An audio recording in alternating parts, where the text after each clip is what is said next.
Começa agora Antenado Podcast. Apoio Senac Idiomas. Quem faz se destaca. Fala, povo! Eu tava morrendo de saudade desse nosso encontro semanal aqui no podcast Antenado. A gente deu aquela paradinha, né, para curtir o veraneio, porque a gente tem veraneio aqui na Cidade do Sol e no Rio Grande do Norte todo, mas a gente voltou e já voltou com uma super entrevistada.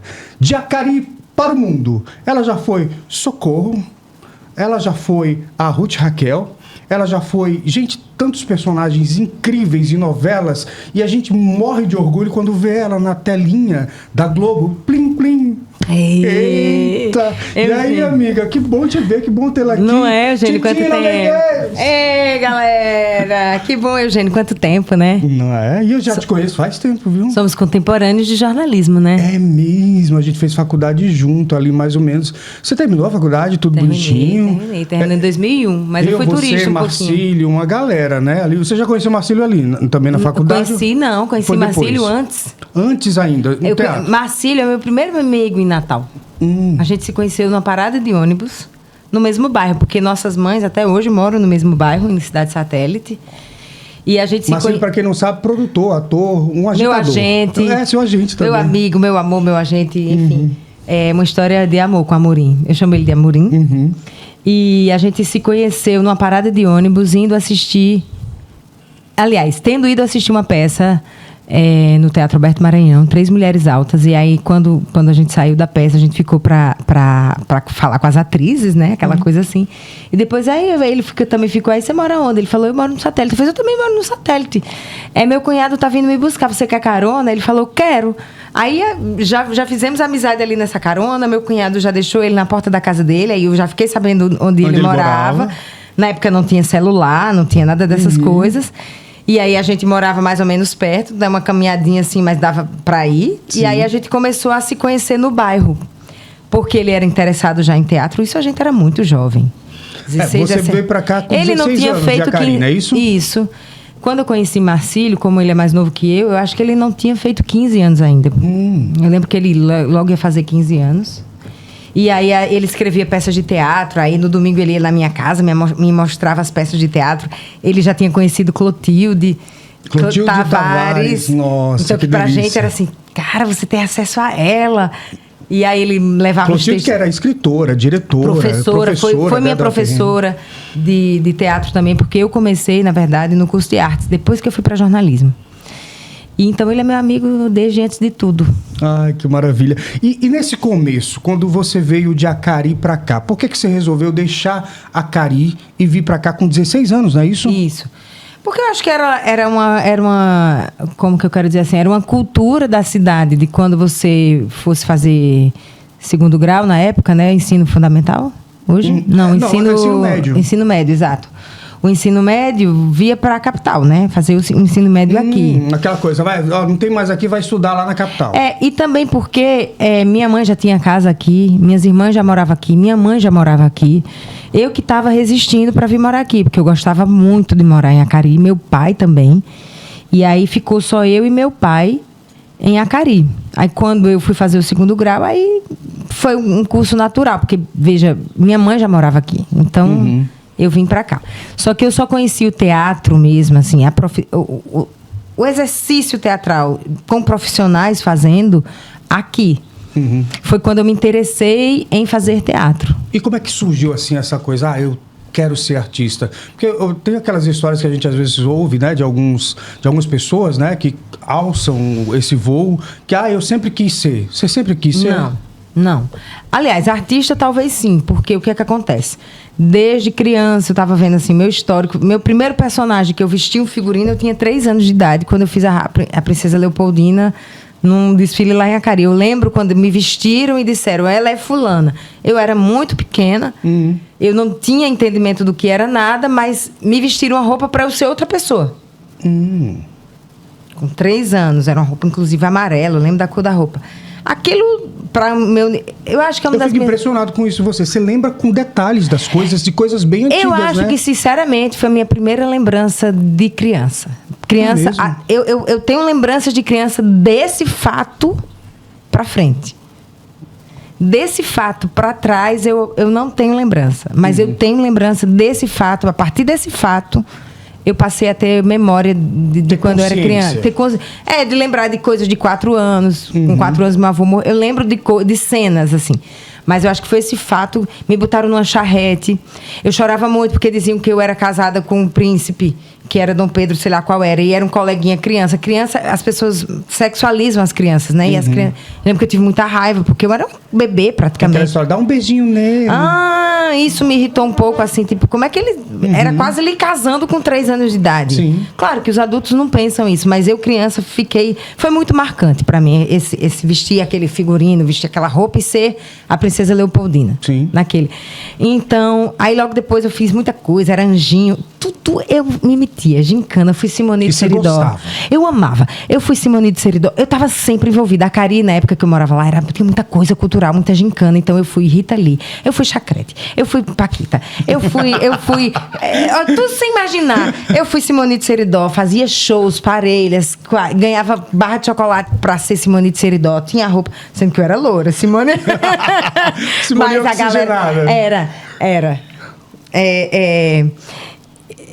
Tinha uma professora lá em Acari, Dona Aparecida, Papita, que ela amava as crianças, então ela sempre organizava, sempre ensaiava com a gente, também a Assunção, outra professora que ia muito lá em casa. Então, assim, eu estava sempre envolvida em apresentações. Fala em professora, a Assunção tá aqui? Não sei, te né? enganei. Ser besta. Assunção... Mas você continua indo a Acari? Você já encontrou esses professores depois, por exemplo? Sempre. Eu sou uma acariense. Inclusive, eu soube que aqui me falaram no ponto que você vai pra Acari amanhã já. Vou para Acari amanhã. Fazer o quê? O que é que você faz quando você tá lá em Acari? Não, depois, especificamente... As pessoas te tratam igual? Não, essa normal. coisa de atriz a Globo? Não sinto isso, não. Eu acho que cheguei em Acari, eu sou uma acariense normal. E também nem tem isso, não. Mesmo. As pessoas hoje com a internet, as pessoas olham para os artistas, gente, como quem olha para qualquer pessoa. E tudo bem também. A gente é só uma... Em nenhum momento aconteceu isso com você? De te tratarem diferente? Você não percebeu isso? Não, com Socorro, na época de Socorro... que é a personagem de Cheia de Charme, né? É porque é uma novela de muito sucesso. Foi reprisada recentemente, Foi. Né? Ano passado.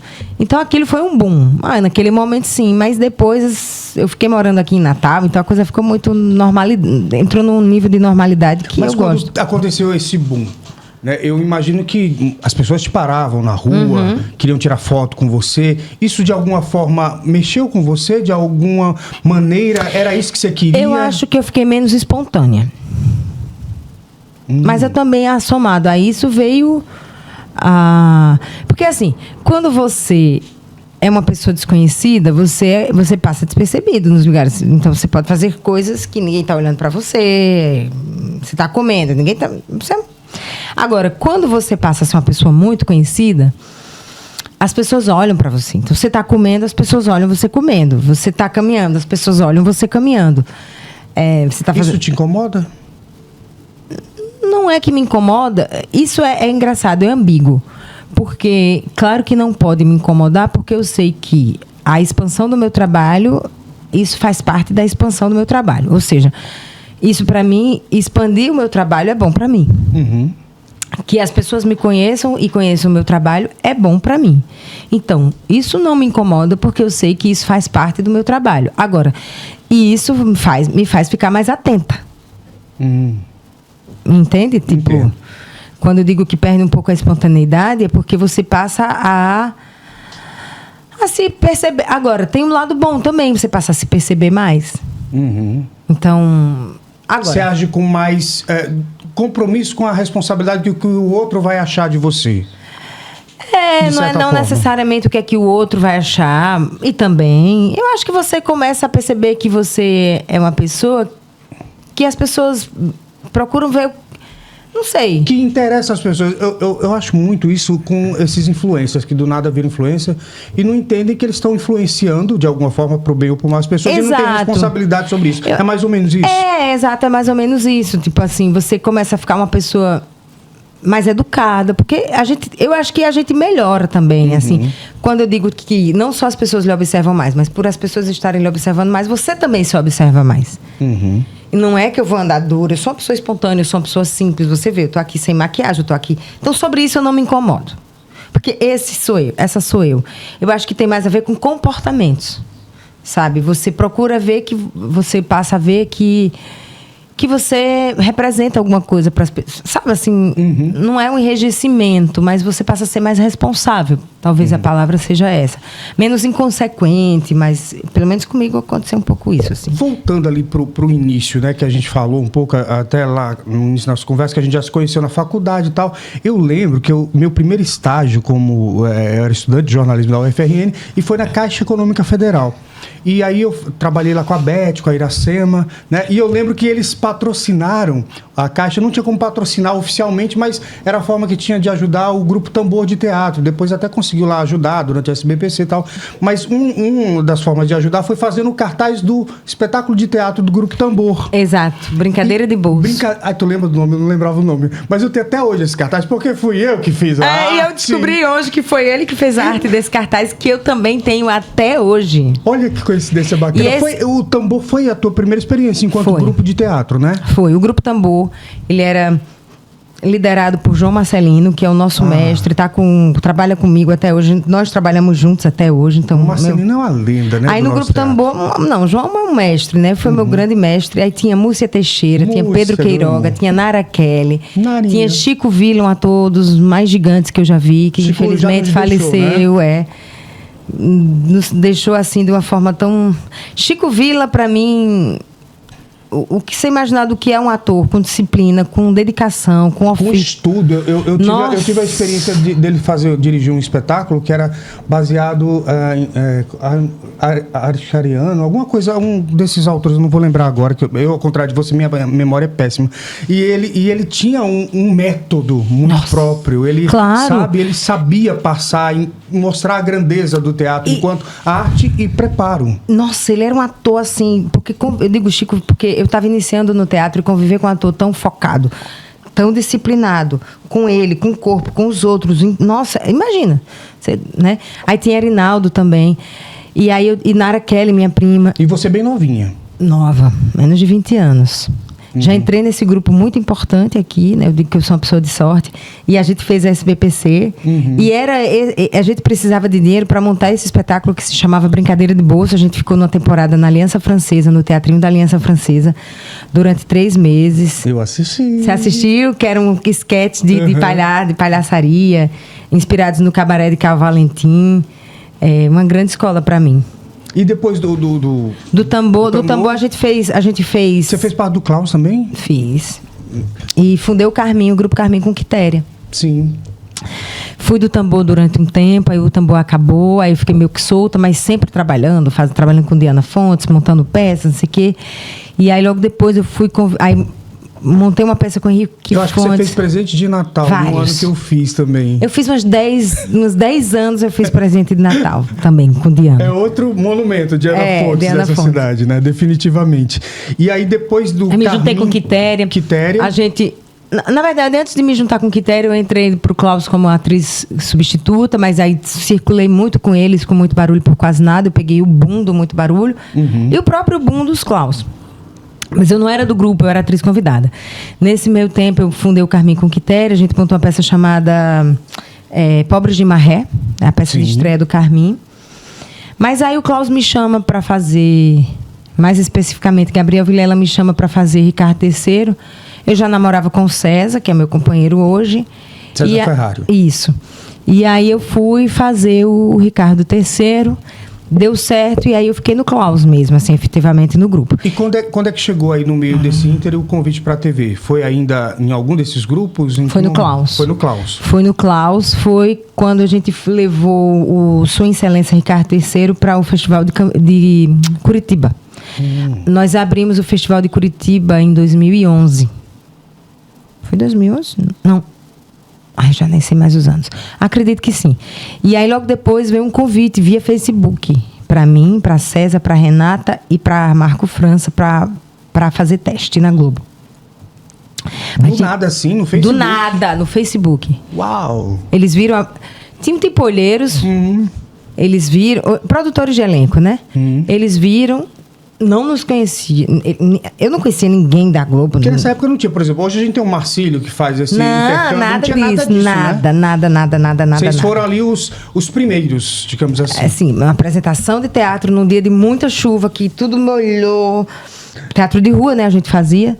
E aí veio esse convite via Facebook para César. Mas era assim, a pessoa achou César, mas aí convidou os 4. Mas a gente tinha que pagar passagem para fazer o teste no Rio. Aí não, gente. Teste, cadastro na Globo, não. Ninguém topou pagar a passagem para ir fazer teste de cadastro na Globo. Só que o grupo, nesse mesmo ano, voltou para o Rio em setembro, para fazer umas atividades lá, uns festivais, oficinas. E aí nós olhamos um para o outro mesmo. Vamos pro Rio, já que vamos ligar pro cara lá para saber se eles ainda topam o teste. Aí ligamos. Sim, é um teste de cadastro. Venho, fomos. E um mês depois eu fui convidada para fazer Socorro. Dos 4, você já foi chamada para fazer? Para Socorro. Eu não fiz teste para personagem. Você só fez o cadastro? O cadastro. Legal. Eles deram opções de textos dramáticos e textos cômicos. Como eu já sabia que eu trabalhava mais com comédia, eu falei, não, vou no cômico.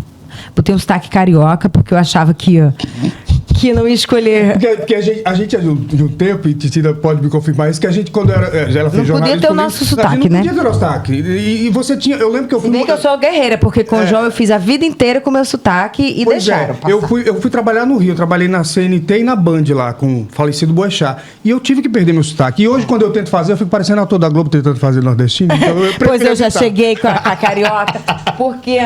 Não, eu falei assim, eu não vou pôr meu sotaque... Devia ter falado horrível, mas ele deve ter achado engraçado. Deve ter sido isso que fez eu passar Socorro, porque Socorro era essa figura que queria ser o que ela não era, né? E aí eu já pus meu sotaque carioca, que eu não sei fazer, mas estava lá, o teste tipo assim. Tá lá, tipo assim. Aí eu fiz lá o teste, errei tanto no teste, mas estava lá de carioca. Não fiz nordestina, não. Que é isso? Agora, seus personagens, né, em seguida... Socorro era nordestina, né? Nordestina. Aliás, então todos foram muito nordestinos. Todos nordestinos. Você acha que isso é meio que te colocar numa caixinha? Você tem vontade de fazer outra coisa além disso Elas, ou não? Não são todos. Na verdade, Socorro, ela era piauiense. Se você observar meu sotaque em Socorro, ele não é o meu sotaque. Porque Socorro fala titina. Porque e foi Cláudia Abreu quem me ajudou nessa construção da prosódia de Socorro, porque a minha diretora falou assim, não, fala com teu sotaque. Quando eu encontrei Cacau, antes de começar a gravar, ela falou, mas o piauiense não fala como você. Eu falei, porque a diretora falou, não, mas o piauiense não fala como você fala. Aí eu fui procurar ver como que o piauiense fala. E de fato, um chiadinho. Tem um chiadinho. Ele fala assim com expressões nordestinas. Então, o cantado, né? Cantado nordestino. Mas o T e o D não é titina e não é dia. E na realidade todos são diferentes. Aqui na nossa fala é diferente, que é diferente do pernambucano, que é diferente do baiano. Exato. E todos. Então Socorro falava a gente. Aí claro, ela tinha essa característica nordestina, mas não era exatamente com o meu sotaque. Com o meu sotaque... Aí Marisa Marra era uma nordestina que já estava morando há muito tempo no Rio de Janeiro. Então, eu também não falava... Na verdade, na televisão, a primeira personagem que eu faço com o meu sotaque, assim, puro, é Betânia, de Onde Nascem os Fortes. Aí essa sim eu pude falar. Incrível. Nossa. Eu pude falar com o meu sotaque mesmo. E agora, aí também, quando eu fiz os Rony com os meninos, como a gente era um festejo ao Nordeste, o Whindersson convidou atores nordestinos e a gente tinha a liberdade de falar com o nosso que era um sotaque. Sitcom, né? Exato. Nós éramos irmãos. Eu era irmã de Whindersson, de Tirulipa e de Carlinhos Maia. Cada um de um estado diferente. Sim. E a nossa regra foi, o que era muito bonito o que nos irmana é o Nordeste. E o Nordeste, cada estado é um. Então, aqui nós seremos irmãos sem exigências de sermos de lugar nenhum, a não ser do Nordeste. Ou seja, o Whindersson é um piauiense falando como piauiense, eu era uma potiguar falando como uma potiguar, GK era uma paraibana falando como uma paraibana, e por aí vai.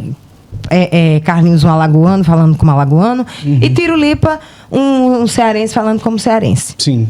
E eu acho isso muito inteligente, porque eu acho que você vê a característica do Nordeste, mas você não pasteuriza o Nordeste, né? Uhum. Então, ali também eu estava com o meu sotaque bem à vontade. E agora, no Mar do Sertão e depois no Rancho Fundo, aí minha personagem era a Rolinha do Seridó. E tinha que ser uma seridóense, né? Assim, tipo, o meu sotaque, o sotaque de Enivaldo é o meu sotaque mesmo. Mas aí, voltando à pergunta, isso te incomoda? Tá sempre fazendo personagens assim? Ou você tem vontade de fazer coisas diferentes na televisão? Não, me incomodar não, porque eu não me incomodo de ser nordestina de jeito nenhum. Não é. Agora, eu acho que eu sou uma atriz que posso fazer muito mais coisas, né? Uhum. Claro que isso me exige também. Assim, tipo, você é o que você é. Né, para fazer uma paulista ou para fazer uma carioca, eu acho que hoje eu falo até um sotaque carioca melhor. Por quê?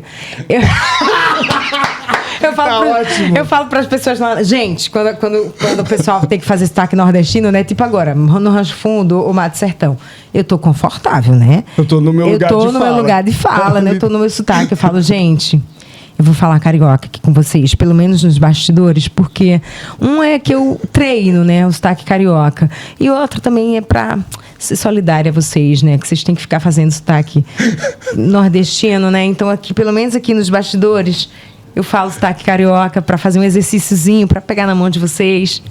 A personagem Socorro foi em que ano?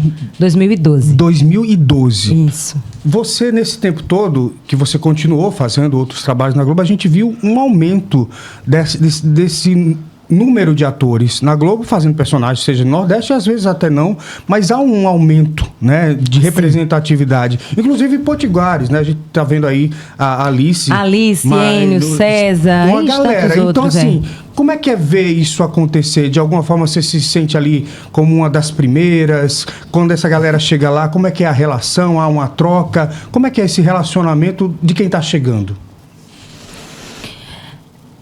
Não sei se eu sou responsável por nada. Eu acho que tudo faz parte de pelo menos de se sentir representativa. Ela chegou, eu também posso. De fato, eu fui a primeira atriz do Rio Grande do Norte que eu acho que fez novela. Uhum.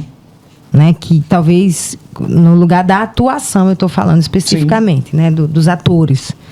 Pode ser. Ah, não, eu tive uma conterrânea da minha cidade, Rejane Medeiros, que infelizmente faleceu esse ano. Eu confesso que eu não tô ligando. Essa mulher, porque essa mulher foi uma das atrizes mais bonitas do Brasil. Ah, a Thaísa já me falou dela, lembrei essa mulher, inclusive minha irmã se chama Rejane. Thaísa que é sua conterrânea, Thaís Galvão. Exato. Minha irmã se chama Rejane em homenagem a essa atriz. Pesquisem aí, gente, Rejane Medeiros. Rejane Medeiros. Fez da cinema família, italiano. Não, da minha família não. Medeiros? É porque Seridó, Medeiros é um sobrenome comum no Seridó, mas não é. Exatamente.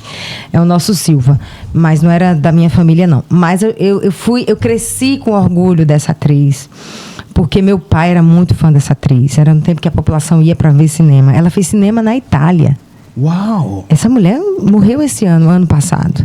Foi casada com a Gilberto Gismonti, tem uma filha que é uma grande pianista, Bianca Gismonti. Então, a gente dizer que eu fui a primeira, não. Teve Rejane Medeiros, mas eu digo, da minha geração, sim, que teve eu acho, não sei também, se alguém puder aí me informar, eu vou ficar feliz. Mas eu acho que também teve um movimento do Brasil todo, né? Assim, dos lugares de fala. Então, não acho que Agora, claro que quando eu venho, aí a produtora de elenco, eu lembro que uma produtora de elenco já me procurou, aí eu passei para Marcílio, isso foi criando essas pontes entre as produtoras de elenco.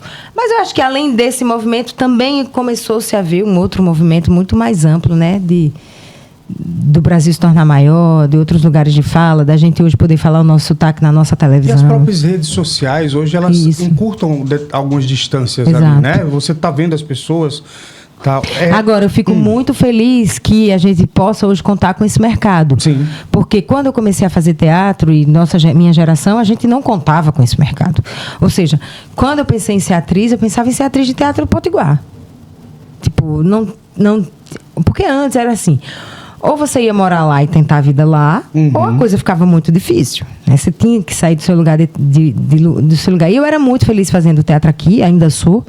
Então, eu não tinha pretensão de largar a minha vida aqui para ir tentar novela na Globo. De verdade, quando eu digo que eu sou uma pessoa de sorte, é isso, porque veio a mim. Entende? Assim, não foi uma coisa... Claro que eu estava pronta. No sentido de que eu sou uma pessoa do teatro. Desde os meus 18 anos que eu faço teatro todo, ou penso, ou atuo, eu vivo do teatro desde sempre. Então, já era a minha profissão. Eu já tinha feito temporadas fora do Brasil.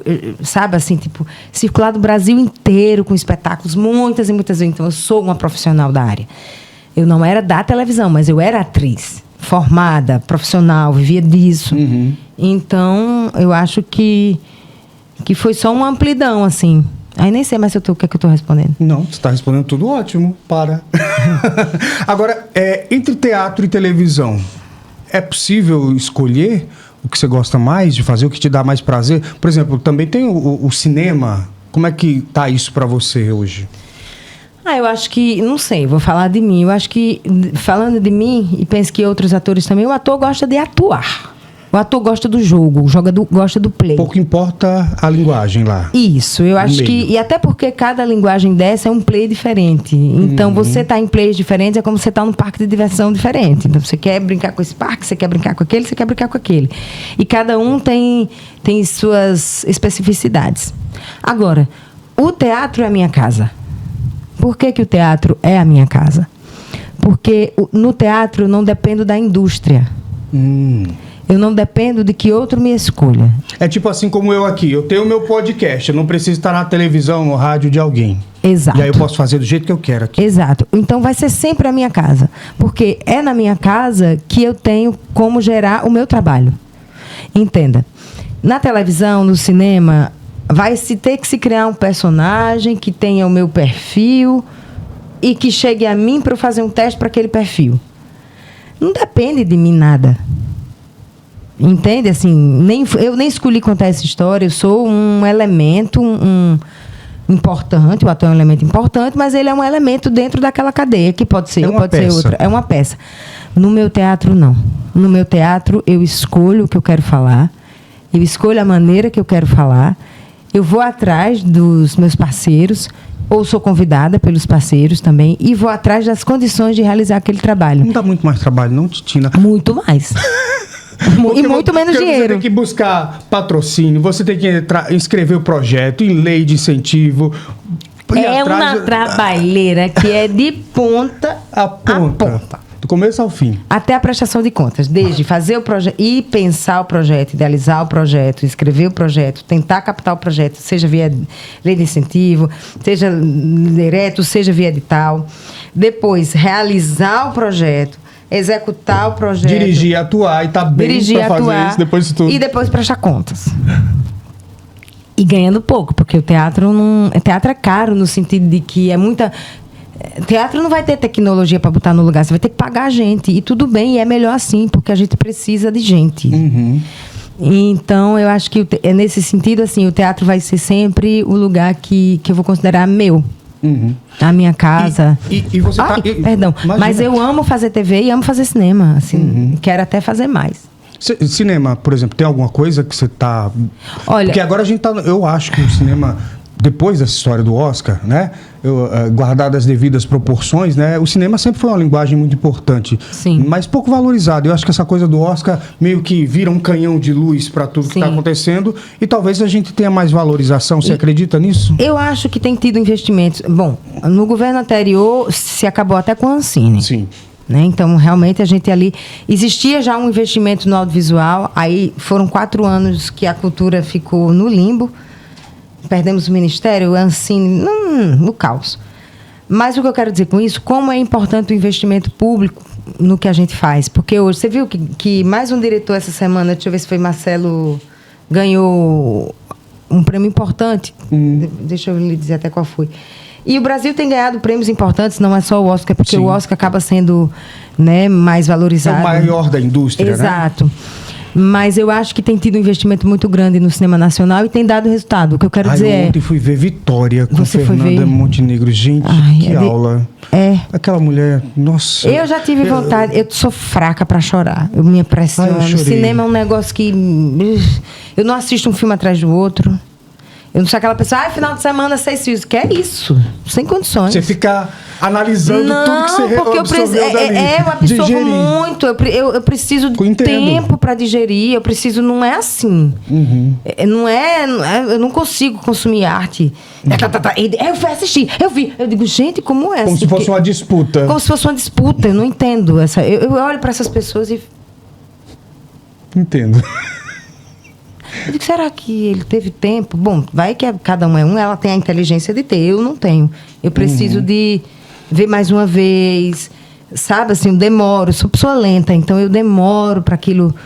Vitória, eu vejo sabe o filme que eu tô com medo de assistir? Flow. Flow, o desenho, que também foi um dos ganhadores lá, né? Eu tô com medo, perdão, eu preciso assistir, mas... Filme de bicho, eu sei que eu vou chorar. Mas, gente, o filme mais doloroso pra mim é Rei Leão. Eu adoro chorar em cinema, gente. Ai, não, é porque eu sofro mesmo. Eu sofro mesmo. Eu impressiono. Dói, eu carrego o negócio. Eu sou uma pessoa impressionada, assim, sabe?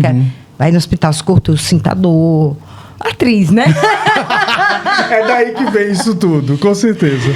Agora, Titina, deixa eu ver qual foi o filme que eu até registrei. Enquanto você vê, eu vou elocubrar aqui. Tá.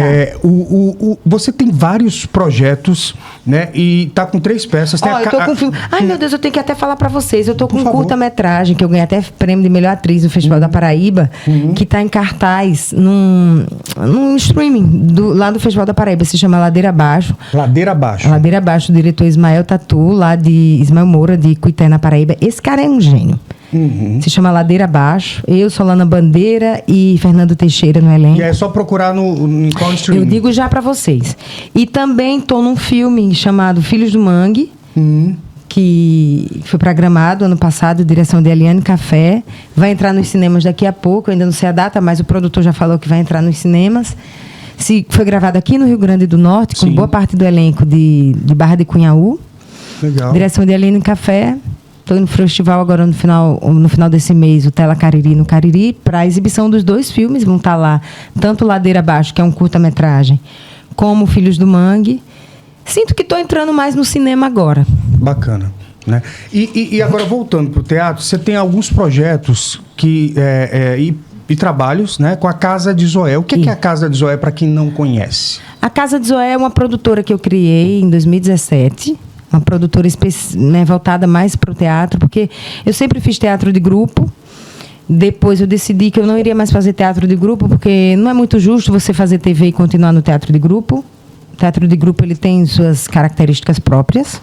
E você acaba se destacando mais do que os demais ali, né? Também, não sei, eu acho que tem suas características próprias. E aí eu resolvi criar uma produtora e não um grupo para montar os espetáculos do meu interesse. Nessa criação, eu comecei meio que sozinha, mas com parceiros como a Bobox e César, que é meu companheiro, dirigiu o primeiro espetáculo, que foi o Meu Seridó, que tem a dramaturgia de Felipe Miguel, que é o mesmo autor de Cheios de Charme. Em Cheios de Charme ele dividiu com Isabel de Oliveira, mas a gente fez essa parceria, eu e Felipe, lá ainda em Cheios de Charme, e ele me deu de presente o Meu Seridó, que foi um espetáculo que ficou apaixonado pelo Seridó também. Ficou apaixonado pelo Seridó. Não, coisa mais linda do mundo, Felipe. Eu vi algumas postagens dele, algumas conversas dele, muito interessante. Ele veio no Seridó 2 vezes, né? E eu acho que fez um texto, apesar dele não ser seridóense, eu acho que ele é sensível, ele é um escritor, e eu acho que ele nos deu um presente muito lindo.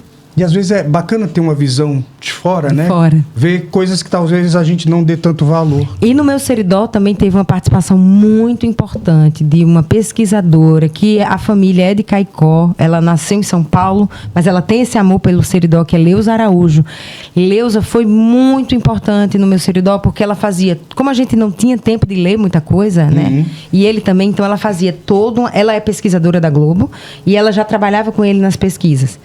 Eu conheci ela ainda desde Cheios de Charme. E aí Leusa fazia toda uma pesquisa e aí mandava resumos pra gente. Então, Muriaquitã Macedo, nossa, muita coisa que ela leu, e ela fazia esses resumos pra gente. Então, tinha um embasamento da pesquisa de Leusa. Então, é muito importante falar de Leusa no Meu Seridó. Aí a gente monta Meu Seridó com atores da Caio Padilha, Nara Kelly, Marcílio Amorim, eu e Igor Fortunato. Igor que estava aqui nessa última novela, né? Isso, que tá lá na Globo gravando um filme em homenagem ao aniversário da Globo. Legal. Que é moçoroense. E aí depois a gente monta, a Casa de Zoé monta o espetáculo Sinapse Darwin. E por último, ano passado, a gente estreia Clenildes e Clenores.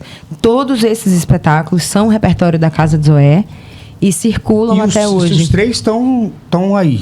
Os três estão aí. Quando a gente fala assim que tá no repertório, claro que a gente não está fazendo todo o tempo, mas o espetáculo está montado, a equipe está pronta e a gente está sempre montando, vendendo espetáculos e apresentando esses espetáculos.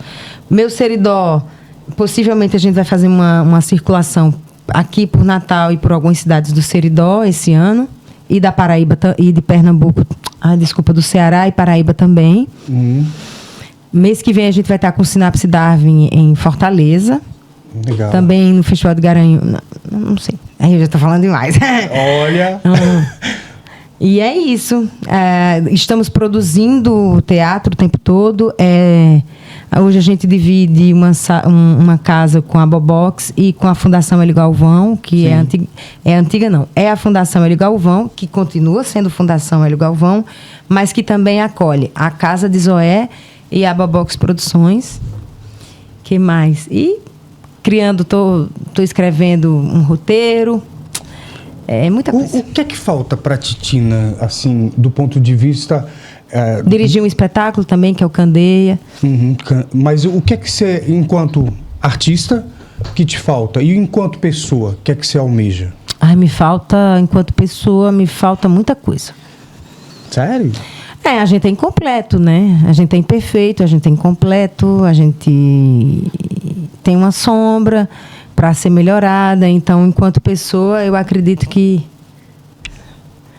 Enquanto pessoa, eu tenho milhares de coisas a serem melhoradas. Na profissão também. Eu sou uma pessoa que eu penso muito e sou muito exigente comigo. Então, por exemplo, hoje o que eu estou sentindo falta assim, no meu trabalho, eu exijo muito mais a mim do que aos outros.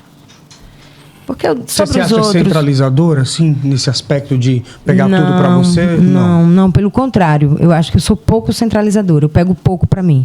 Eu deixo muito na mão das pessoas. E deixo correr e depois não sei pegar de volta. Entendi.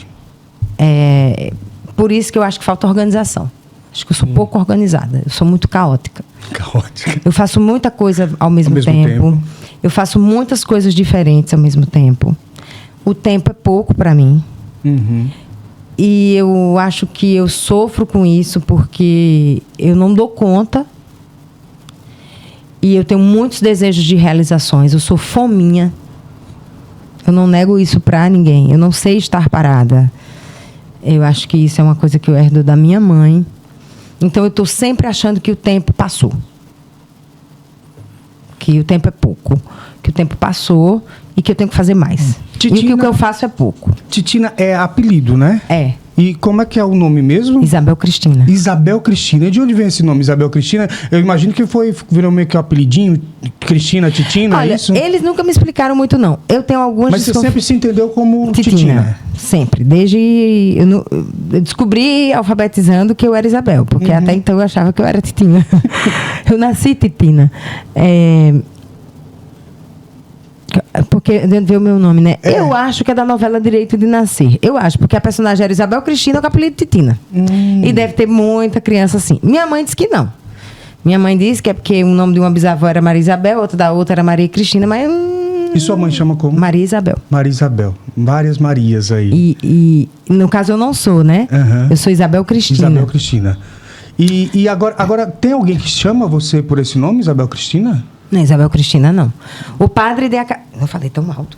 O padre de Acari me chamava de... Eu tenho isso. Eu me assusto comigo mesma. O padre de Acari me chamava de Cristina. Deoclides, fofo.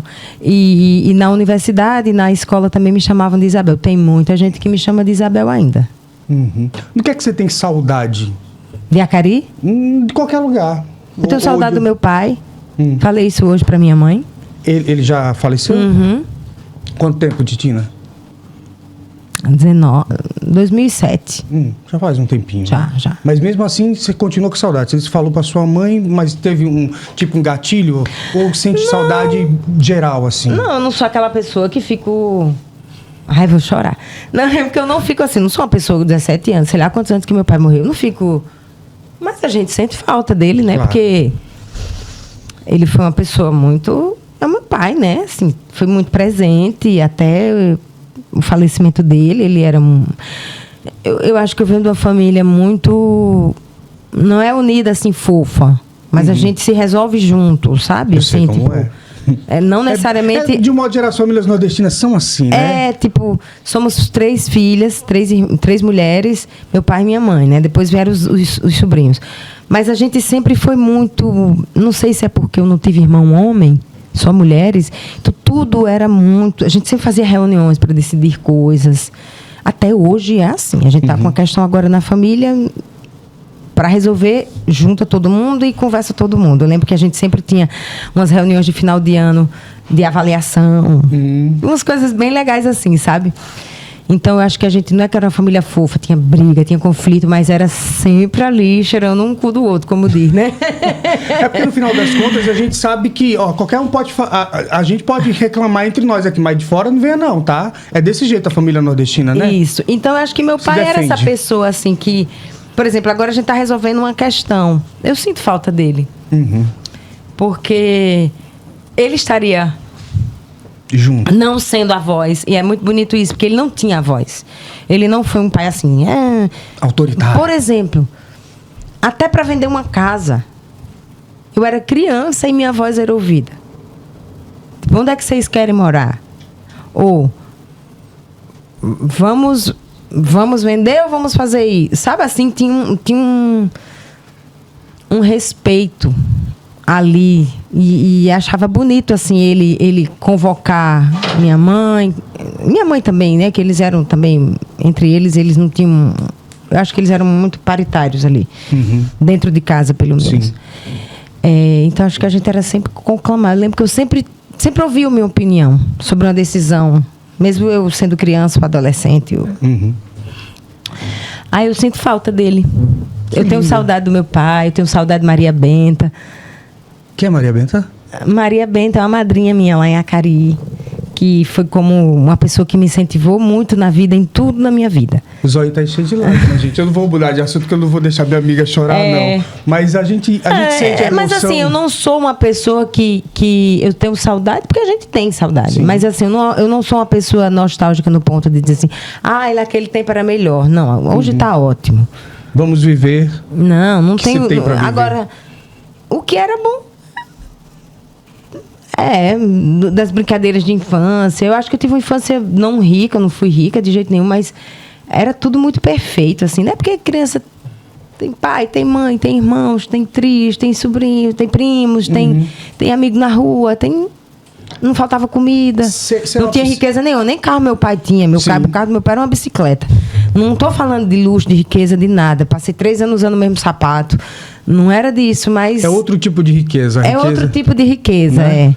Tem gente que só vê valor. Exato. Né? Dinheiro. E exato. Era outro tipo de riqueza. A gente não tinha dinheiro, tudo era muito mais difícil. O Brasil era tudo mais difícil naquela época. Antigamente era tudo... Mas tinha algazarra, né? Tinha gaiatice, tinha piada, tinha alegria. Sua fé, como é que você se define? Você tem uma religião ou apenas acredita em quê? Não, eu sou agnóstica. Define para mim agnóstico. Agnóstico quer dizer o quê, assim? Pelo que eu entendo de ser agnóstico, é uma pessoa que acredita no mistério, acredita no mistério, numa força superior, eu não vou dizer nem criador, porque quando a gente bota a ideia de criador, parece que é e é um homem. E eu acho que se Deus existe, eu acredito no mistério, eu prefiro chamar mistério. Ele não tem o formato de um homem. Porque, você imagina, só o sistema solar é muito mais complexo do que a existência do homem, entendendo que já teve tantos seres vivos como... Então, assim, eu acho que se Deus existe, ele é muito maior do que a gente consegue imaginar. Sim. Eu acho que a gente limitar Deus quase a um ser como um humano é a nossa limitação humana.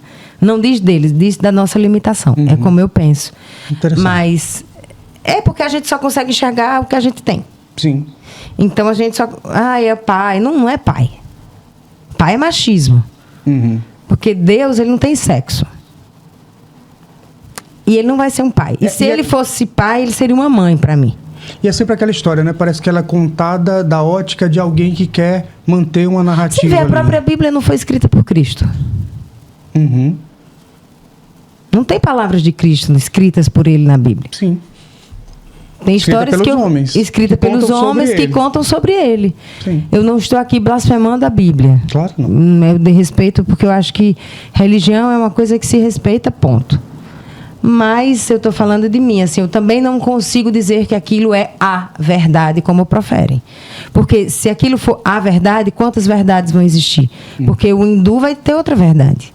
O budista vai ter outra verdade. Lá do outro lado do mundo, o cristianismo não significa nada. A Bíblia traz histórias que, às vezes, uma coisa, né, de certa forma, critica o que também está lá. Então, eu acho até injusto você dizer que aquilo ali é a verdade, que todo mundo tem que seguir aquilo ali. Mas você já parou para ver outras culturas? E quem não conheceu? Então Deus só é Deus para você? Ele criou tudo isso e ele só é Deus para você dentro da sua verdade? Eu acho bem mal isso, assim, eu não gosto. E ainda mais que se mata muito, se julga muito em detrimento disso. Então a coisa vai ficando mais complexa, mais dolorosa e mais...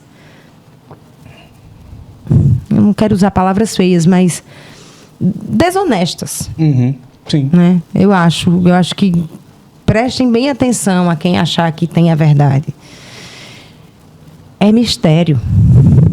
É mistério. A gente não sabe para onde vai. A gente não sabe de onde veio. Agora, se você precisa criar suas narrativas para se conectar ao mistério, que bom. Que bom, porque é um canal para se conectar a uma força superior que é muito maior que nós, que tem suas leis, que acredita e que tem suas leis. O universo, eu acredito muito nas leis do universo, porque elas são claras, né? Tem leis que são muito claras. A própria lei da força do universo. A gente faz. Vê uma chuva dessa, derruba tudo.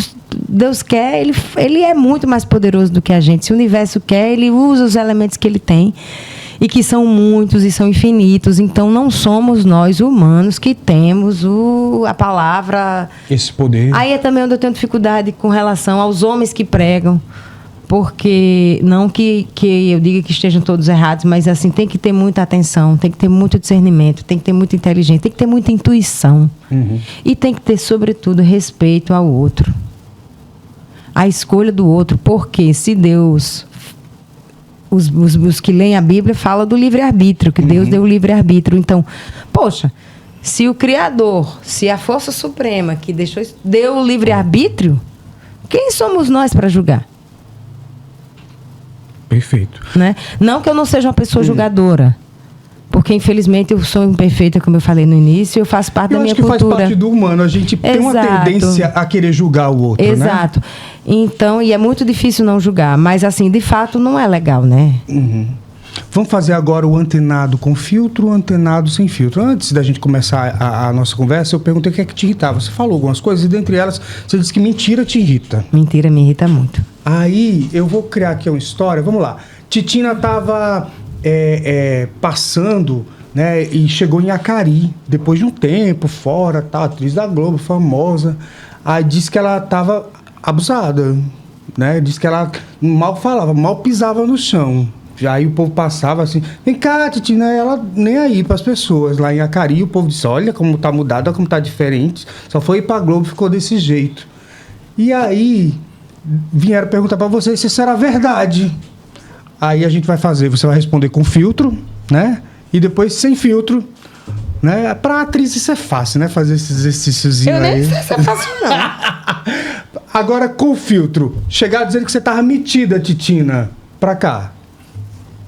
Metida, eu? E era. Peço perdão, porque não percebi, mas se você tá dizendo, eu vou acreditar.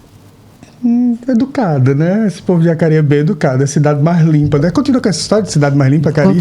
Continua, né? Porque parece que lá tem até reciclagem de de separação de lixo, essas coisas assim. Que é raro, né? Aqui no Nordeste, de modo geral. Uma vez eu vi uma matéria, mas não sei exatamente. Tomara que continue. Agora, Titina, pegaram você num dia que você tá meio...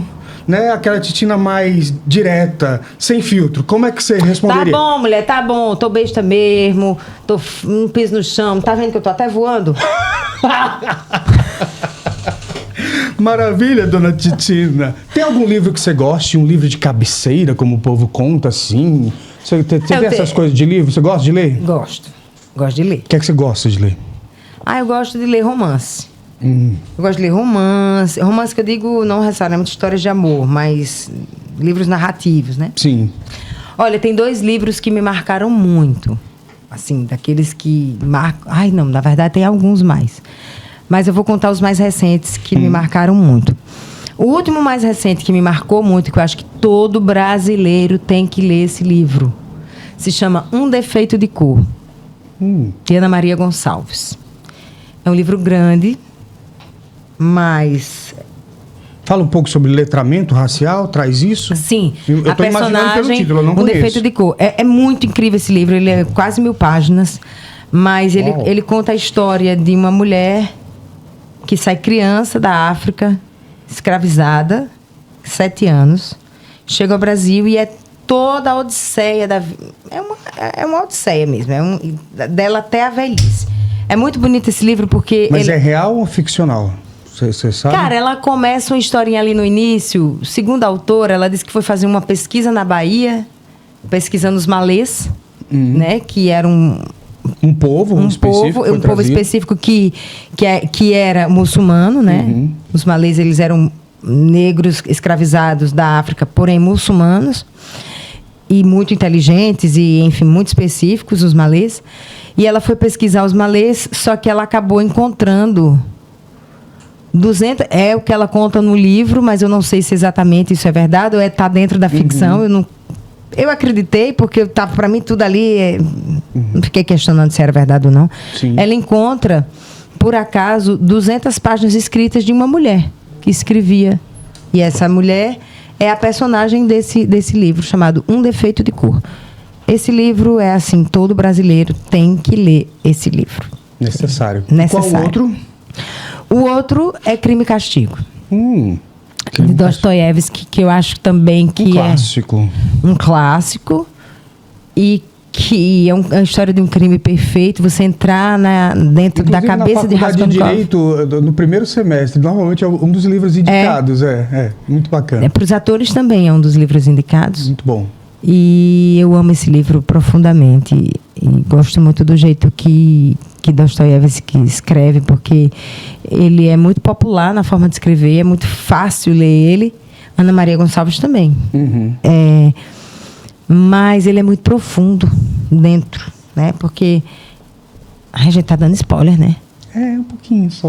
Não, Crime e Castigo, acho que o próprio nome já diz, né? Ele comete um crime.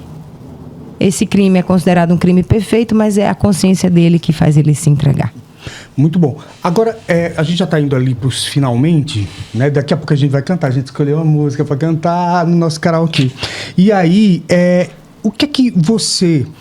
Você está com 48 anos, 48 mesma idade anos. que eu. Somos ali, né, 76, né? Eu sou mais velha que ele, 2 meses exatos. Tá bom, mas nem parece. Que é isso, claro que parece. Agora, tem uma coisa que eu acho que a gente já tem quase meio século de vida, né? O que é que você aprendeu nesse tempo todo que você acha que é a maior lição que você passa, sei lá, para os seus amigos, para as pessoas, que a gente às vezes tem ali aquele momento de... A gente acaba sendo meio que conselheiro ali em algum momento da vida. O que é que você aprendeu que você acha que você precisa passar adiante? Não sei. Eu acho que... Não sei... Porque eu me acho tão imperfeita de verdade. Todos somos, amiga. Seja bem-vindo ao time. Mas eu acho que o que eu tenho muito, assim, que eu acho que eu poderia passar para os amigos, eu acho que eu tenho muita crença na minha força de trabalho. Assim, eu acho que eu herdei muito isso da minha mãe. Como diz minha mãe, eu não tenho medo de passar fome. Porque também eu não sou, por exemplo, eu não preciso só estar na Globo. Eu sou muito sobrevivente. Então, tipo assim, Sim. eu estou honrada comigo mesma se eu estiver pagando a minha comida. Se eu estiver sobrevivendo do meu trabalho. Então, o que eu quero dizer com isso é... Eu acho que eu tenho muita fé no trabalho, assim. Eu tenho muita fé no que eu faço. Eu tenho muita fé que eu vou conseguir. Eu tenho muita fé que... E quando eu digo conseguir, não é conseguir estar no estrelato, não. É conseguir o que eu quero fazer. É conseguir fazer uma peça. É ter uma ideia de dizer, vou conseguir. E dá certo. Porque eu acho que é tanta fé. Eu tenho uma ideia. Gente, vamos conseguir fazer isso. Vamos conseguir fazer isso. Então, eu acho que eu tenho muito essa coragem, essa vontade. Essa força motriz de fazer as coisas acontecerem. Né? Tipo assim, eu tenho muita esperança. Porque não é que, mas se não der certo, você vai cair. Eu não vou cair, porque não dar certo já faz parte. Você entende o que eu estou dizendo? Sim. Eu não tenho medo de não dar certo. Porque não dar certo já faz parte do projeto. Então, não é fracasso. Porque ou a coisa vai para cá, ou a coisa vai para cá. Para onde ela for, já vai fazer parte dela. Para onde ela for, já aconteceu. Já aconteceu. Agora, eu não vou paralisar uma coisa porque ela pode dar errado. Dar errado vai ser uma possibilidade. Que eu já espero também. Eu vou lutar e vou trabalhar para que dê certo. Então, eu não me derroto Antecipadamente. quando a coisa não dá certo. Eu não fico derrotada. Porque, para mim, ela pode não dar certo. Então, tá no pacote da iniciativa. Porque tem gente que, tipo assim, não vou fazer porque acho que não vai dar certo. Agora, lembra... Exato. Não, isso para mim não existe. Porque eu já sei que pode não dar certo. Então, para que eu vou olhar para o não dar certo? Eu já sei que pode não dar certo, isso é um fato. Aí eu vou gastar minha única energia que eu tenho para o não dar certo? Então, eu nem começo. Boa. Eu só acho que vai dar certo. E pode ser, no achar que vai dar certo, que não deu certo. Vai ser uma consequência não dar certo. E tudo bem também. Agora, eu estou trabalhando para que dê certo.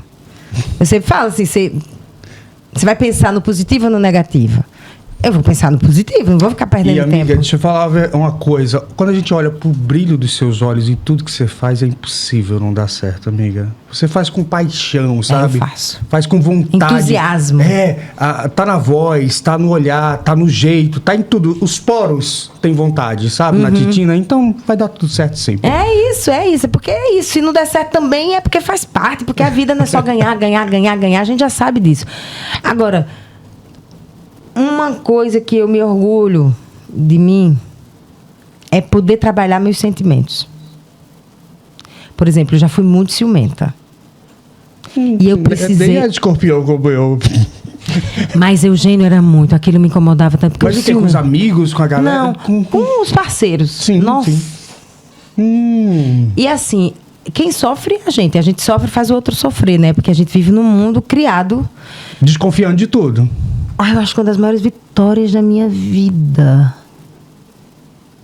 foi trabalhar o meu ciúme. Mas você fez isso sozinha? Precisou de ajuda, terapia? Não.